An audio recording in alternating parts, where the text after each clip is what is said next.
Hey guys, my name is Anthony, and in today's video I'm going to be playing against 101% AI, the ultimate difficulty on F1 2019. Now the reason why I'm doing this video instead of a regular practice session video that I usually do is because I was going to do a practice session. I had finished, I was doing the qualifying and everything, but you're going to see a little clip, I think, after this time trial gameplay that I was in the middle of qualifying. I just finished a lap and then my game just froze.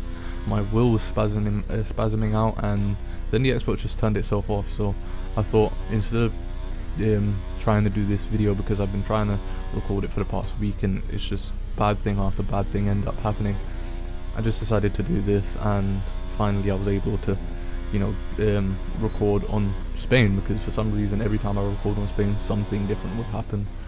So yeah, you're gonna notice something different about the gameplay today, and that's the fact that I have a racing line on. The reason why I have the racing line on is because during my practice on time trial, I realized that my brake points, I wasn't really good with them. I didn't really feel confident enough when it came to when I should be braking, so I decided to put the racing line back on. But that's the only assist that I'm using right now. There's no traction control, there's no anti-lock. Basically when you try to brake and turn at the same time, the car's gonna lock up, so I've still got that. I don't have the traction control on, and stuff like the pit lane assist, that's all off. It's just a racing line. Sorry about that.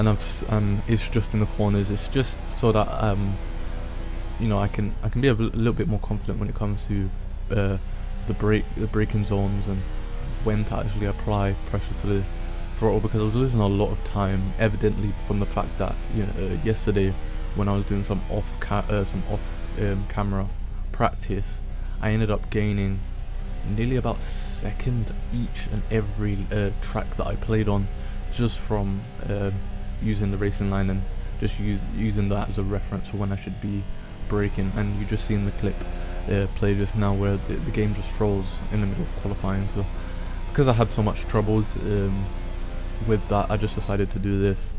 So this takes me on to my next thing, which was just the amount of glitches that I've been having in the game recently. I think it's ever since the 1.15 patch, because I bought F1 2019 not long before that patch came out, and I didn't have any glitches. The game was pretty much running exactly how you would want the game to run. But then as soon as the 1.15 patch came in, I just started getting glitches after glitches, and especially this time trial glitch that I've been getting, which I think I spoke about it in, I can't remember which video it is, but there will be a card in the right hand side of the screen, so you can click that if you want to see me talk a little bit more about that. I think it was my practice session at Silverstone, actually, because Silverstone is one of the tracks that it showcases the worst. And basically the time trial glitch is when I've set a time on time trial, but then when I set a faster time, it doesn't register, and on the global leaderboards it doesn't even show my name under the time I've got. It shows somebody else's name. So it's just small little things like that. And then you've got the glitch that Tom97 made a video on, when you are in qualifying and you fast forward the time, the AI just end up getting a boost in terms of their times. And well, he personally said that glitch has been happening for the past few years, but it just shows the amount of glitches that are on in this game. I'm sure that you guys have probably experienced some glitches of your own as well. So coming into the race, I didn't really know what to expect, because before this race the fastest AI I'd ever played against really was 95%. So I did think that coming into this race I was going to lose a lot of positions, and it was just going to be too difficult for me, because I don't really want, I would rather play the game where it's a little bit more realistic. So if I'm driving in a Red Bull, then I should be in the top 6, or just relatively around that area, even if I come 7th or 8th. It's a bit of competition, obviously. And if I'm playing in a Williams, I shouldn't be winning the race unless I'm playing in career mode and I have an upgraded Williams car. So I like to set the bar just enough so where it does feel a little bit more realistic. And I thought coming into this race that 101% would be too difficult for me to accomplish that, but I'm guessing it's because of the racing line and the fact that I can be a little bit more confident on where I'm braking and applying pressure on the throttle because I'm using the racing line as a guide. I was able to actually do relatively well in this race. You see now that Hamilton set the fastest lap, obviously it was the first lap, but yeah, when we was doing the qualifying, I think the pole time was an 18.7. I can't remember what exactly the pole time was for this race, and my PB, which I got yesterday, was an 18.7. So that means that if I had done the same lap for this one-shot qualifying for this race that I did yesterday, I would have been on pole against 101%. So yeah, I definitely felt really good coming into this, and I still didn't know what to expect, but I definitely think I did a lot better in this race than you know what I probably thought I was going to do, because honestly I thought that even though I was in a Red Bull, I was probably gonna lose all of my positions and come outside, finish outside of the points, and that didn't actually end up happening. Obviously we'll see what position I end up getting at the end of the race, but yeah, as you can see, I ended up almost spinning out there. I did try and push myself and I almost lost the car a few times. I can't remember if I actually put some of those in here. I might have cut them out.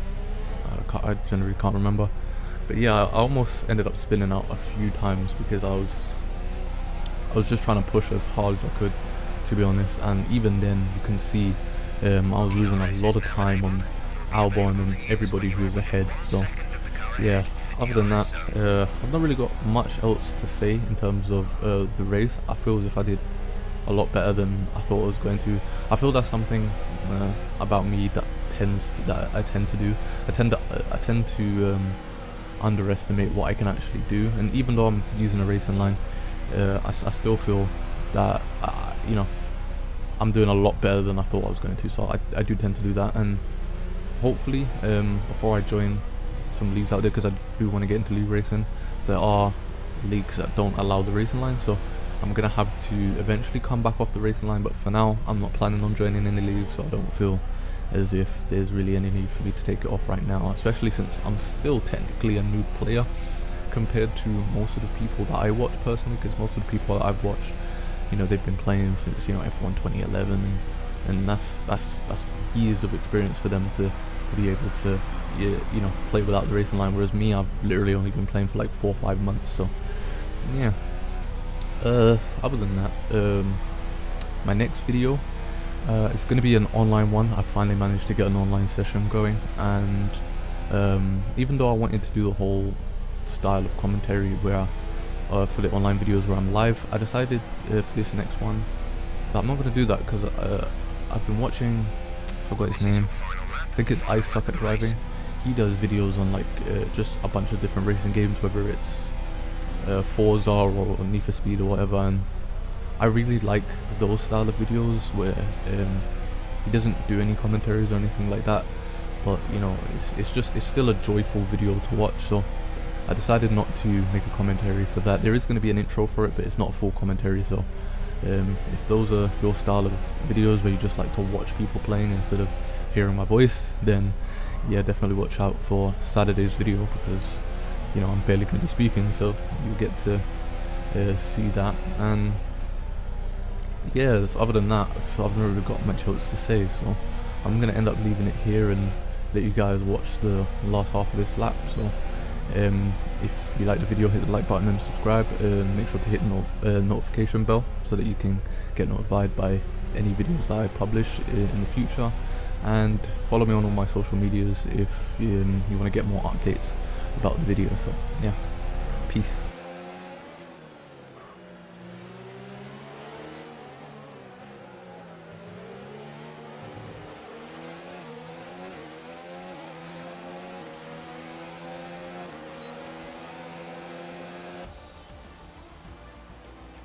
That's the end of the race. We'll see you in Parc Fermé.